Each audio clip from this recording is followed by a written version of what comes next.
Hi learners, welcome back to the channel. और last class में हमने देखा था कि वैल्यू ऑफ आउटपुट या वैल्यू एडेड हम कैसे निकालते हैं। ना इसमें हम देखते हैं कि हमें क्या पढ़ना है। That is steps of value added method. Okay, तो हमने परचेजेस का भी पढ़ा था कि परचेजेस होगा और इम्पोर्ट्स होगा, तो क्या उसका ट्रीटमेंट करेंगे हम, कैसे ट्रीट करेंगे। और एक्सपोर्ट्स, और अगर आपके जो है गिवन है सेल्स, तो हम उसको कैसे ट्रीट करेंगे। ओके, तो वो मैंने आपको फाइनली पढ़ा चुकी हूँ मैं इतना। Now let's start with steps of value added method. Of कैसे स्टेप्स करते हैं, right. The main steps for estimating national income by value added method are as follows. Identify and classify the production units. First step हमें क्या करना है? The first step is to identify and classify all the producing units, यानी कि ये आपके तीनों units दे सकते हैं, अलग अलग नाम से भी दे सकते हैं, और सिंपल आपको ये भी दे सकते हैं कि हाँ, एक सिंपल प्रोड्यूसिंग सेक्टर ने इतना किया, ठीक है। Into primary, secondary and tertiary sector estimates GDP at MP. GDP at MP भी हम करेंगे, यानी कि value of value added method से हम निकालेंगे पहले। तो उसको हम, जो उसका आंसर आएगा उसको हम कहेंगे जीवीए एट एमपी, राइट। तो इन द सेकेंड स्टेप हमें ये कैलकुलेट करना है। पहले हमने इन सब का जो है सम कर लिया, टोटल कर लिया, जितना प्राइमरी, सेकेंडरी और टर्शरी सेक्टर है। ओके, इसका फॉर्मूला क्या था, मैंने आपको बताया था, ये था value added equals to value of output minus intermediate consumption. ये सब क्वेश्चन में गिवन होगा, राइट। इसका निकालने के बाद हम क्या, हम आ गए यहाँ पे, that is GDP at MP. Okay, ये हमें मिल जाएगा इसका आंसर ये। नाउ जब हमें मिल गया जीडीपी एट एमपी, तो हमें क्या निकालना होता है, that is NDP at FC. Domestic पे ही चल रहे हैं ना अभी। एनडीपी एट एफसी हमारा आ गया डोमेस्टिक इनकम। तो जब हम करेंगे क्या, जीडीपी एट एमपी और एनडीपी एट एफसी, राइट। जैसे हम निकालते थे, कैसे निकालते थे, जब एरोस के थ्रू, तो ये ग्रॉस है, ये नेट है। तो ग्रॉस जो है हमें क्या गिवन है, और हमें नेट पे जाना है, तो हमने माइनस कर डिप्रिसिएशन। ओके, और डीपी डीपी सेम है, एमपी और एफसी का डिफरेंस है, राइट। तो मैं एक बार आपको यहाँ पे लिख के ये बता देती हूँ कि हमें निकाल क्या, हमने कैलकुलेट क्या कर लिया था, जीडीपी एट एमपी। जी जी, ये हम वैल्यू ऑफ आउटपुट से करके, वैल्यू एडिट से करके निकाल देंगे ना, जीडीपी एट एमपी। ओके, ये हमारे पास है। और हमें निकालना क्या है, हमें निकालना है एनडीपी एट एफसी, राइट। एक मिनट, जो निकालते हैं वो हम लेफ्ट पे रखते हैं, ठीक है? तो हमें डोमेस्टिक इनकम निकालनी है, that is NDP at FC. Same, बस ये चीज याद रखोगे ना, तो आपको ये इतना बड़ा फॉर्मेट भी याद करने की जरूरत नहीं पड़ेगी, राइट। और हमें गिवन है जीडीपी एट एमपी, राइट। तो हमें पता है कि जब हम ग्रॉस से नेट पे जाते हैं तो हम क्या करते हैं, माइनस करते हैं डिप्रिसिएशन। ओह सॉरी,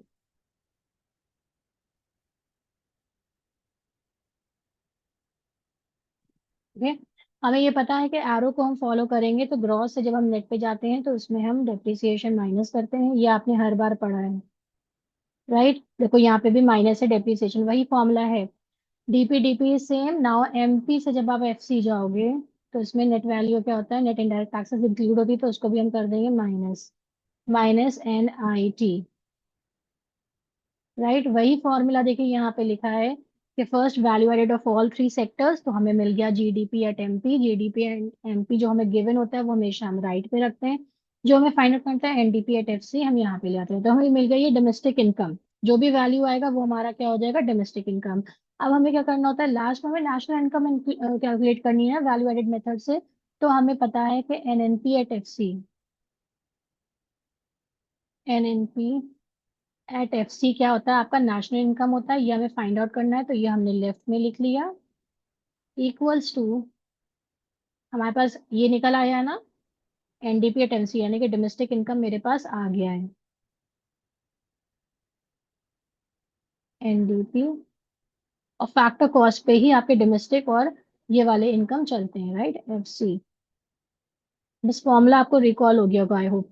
अब देखते हैं इसमें कॉमन क्या है, और जो डिफरेंस है उसको हम एरो से करके कंपेयर कर लेंगे। तो N N is same, domestic and national is different. Okay, तो नेट नेट सेम है, तो डोमेस्टिक से जब हम नेशनल पे गए तो हमें पता है डोमेस्टिक में जब नेशनल पे जाते हैं तो हम इसमें प्लस कर देंगे NFI, और यही आपका सिंपल होता है NFI, यानी फीफा माइनस बीटा। जो पिछली बार अभी हमने सब किया है वो सब आपको रिकॉल हो गया होगा। ये N है, राइट, इसको W ना समझिएगा, ये NFI है, ये प्लस कर रहे हैं। ठीक, ये प्लस कर रहे हैं।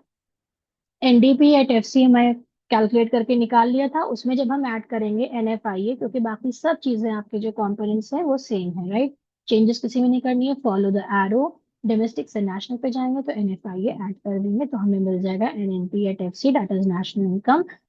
ओके, वैल्यू एडेड मेथड से यही सब चीजें इन्होंने यहाँ पे देखिए इस तरह करके लिखी। चाहे आप ये फ्लो चार्ट फॉलो करो, चाहे आप ये बताओ, समझने के लिए आपको जब ये समझ में आ जाएगा तो अपने आप ये चीजें भी कर लेंगे। ओके, ये सिर्फ मैंने समझाने के लिए आपको किया था, ताकि आपको एटलीस्ट ये प्रॉब्लम ना हो कि ये क्या, फ्लो चार्ट भी कैसा आ गया, अब ये तो मैम ने बताया नहीं था, तो इसलिए मैंने आपको ये बता दिया, राइट। आई होप इससे क्लियर हो गया होगा काम आपका। वैल्यू एडेड मेथड किया, सब सर्विस सेक्टर्स को हमने वैल्यू एडेड को ऐड करा, उससे हमें मिला GDP at MP, GDP at MP से हमें जाना है NDP एट FC, तो वही एरो वाला यहाँ पे जैसे मैंने बताया था वो आप करोगे तो minus depreciation minus indirect taxes आ जाएगा। ये लर्न करने की जरूरत नहीं पड़ेगी। और NDP एट FC यानी कि डोमेस्टिक इनकम से जब भी हम नेशनल इनकम चाहते हैं तो हमें NFIA जो है, डोमेस्टिक इनकम गिवन है तो नेशनल इनकम के लिए हमें NFIA ऐड करना होता है, राइट। ये सब क्वेश्चंस में गिवन होगा। Now calculate domestic income, that is NDP at FC. Okay, by subtracting the amount of depreciation and net indirect taxes from GDP at MP, अब उसी को उन्होंने एक sentences form में लिख दिया है।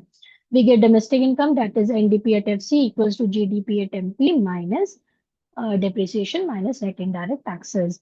अगर मान ली डेप्रिसिएशन नहीं दिया है कहीं क्वेश्चन में तो हम उसको जीरो लिख लेंगे। ठीक है, जो जो चीज बस वैल्यू जो जो आपको दी गई है उस पर फोकस करना है, right.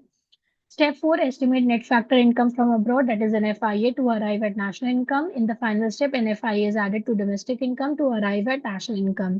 NFIA is the difference between factor income from abroad minus factor income to abroad. ठीक है, वो गिवन हुआ क्वेश्चन में। National income is equals to NNP at FC equals to NDP at FC plus NFIA। Okay, with this we come to the end how to calculate national income from value added method. Okay, by value added method. अब हम इसके precautions और क्या चीजें इसमें add करनी होती है, सब्ट्रैक्ट करनी होती है, वो एक बार फिर से हम इसको नेक्स्ट आपके वीडियो में पार्ट में इसको इंक्लूड करेंगे। ओके, आई होप इतना समझ में आ गया होगा। ओके, तो इसको रिवाइज कर लीजिएगा कैसे स्टेप बाय स्टेप आप निकालेंगे। GV एट MP और GDP MP एक ही चीज है, ठीक है। फिर पहला स्टेप जो है इसमें आप उसको अलग मत समझिएगा, हमेशा ये वैल्यू एडेड मेथड में ही आएगा। GDP एट MP और GV at MP depend upon कि आपकी कंडीशन क्या है क्वेश्चन में। वो जब हम क्वेश्चन करेंगे तब मैं आपको एक बार रिमाइंड करा दूंगी, आपको बहुत अच्छे से समझ में आ जाएगा। ओके, सो अब मैं इसको नेक्स्ट क्लास में ये वाला आपका पोर्शन कंप्लीट कराती हूँ, तो इससे हमारा ये पोर्शन कंप्लीट करने के बाद हमारा ये कंप्लीट हो जाएगा वैल्यू एडेड मेथड। अभी ये बहुत ज्यादा सब कुछ आपको लग रहा है, बट मेक श्योर ओके कि आपका जो ये जब आप कर रहे हैं ना, सुन रहे हैं समझ रहे हैं, अभी ये सब जब आप प्रैक्टिकल में करेंगे तो फटाफट करते चले जाओगे, इतना आपको थियोरी फिर लगेगी ही नहीं कि कुछ भी है। ओके, ये सब थियोरेटिकल पार्ट है तो मैं पहले से पढ़ाई दे रही हूँ ताकि जब हम करेंगे क्वेश्चन तो आप कहेंगे अरे हाँ मैम ने तो ये बताया था, ये यहाँ पे ऐसे अप्लाई करना है। Okay, okay, have a nice day then, thank you so much.